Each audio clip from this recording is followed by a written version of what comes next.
So if I was born smart, then I'll be smart. If I was born stupid, then I'll be stupid. If I was born poor, then I'll be poor. Just fill in the blank. If I was born that way, then I'll be that way. But Christian, the foundation of our faith is that the Lord Jesus Christ has said, you must be born again.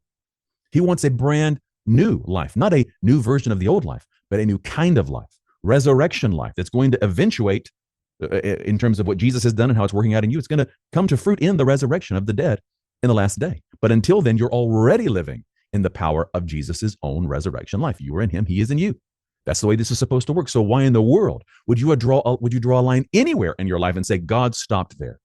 For some of you, that line of cessationism where God stopped being involved in supernatural ways is maybe when you blew it. You were going strong and then you committed some terrible error. You repented, you got back on track, you're no longer living in sin, but because that happened, it'll never be that way that it was before. I'll never get back to that place with God. I'll never get to that place of calling again. Well, there are consequences for our actions, and sometimes things may end up looking different, but how dare we say that God can't restore us? Don't we believe in the God who restored David? Don't we believe in the God who restored the woman caught in the act of adultery? Of course we don't condone sin. Of course we don't do the opposite mistake that's also being done, this sort of bizarre hyper-grace cessationism where Jesus already did everything and you have to do nothing now. No, absolutely not. Just as the Father sent Jesus, Jesus says, as the Father sent me, so I send you. He has sent us and we are doing his work. We are to be involved in the work of his saving power and sanctification because guess what?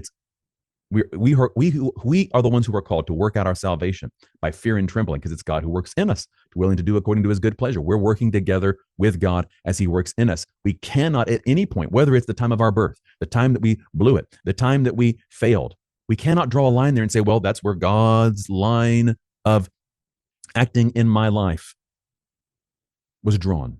That's the finish line, I should say, of where God would ever act in my life. He's done with me now.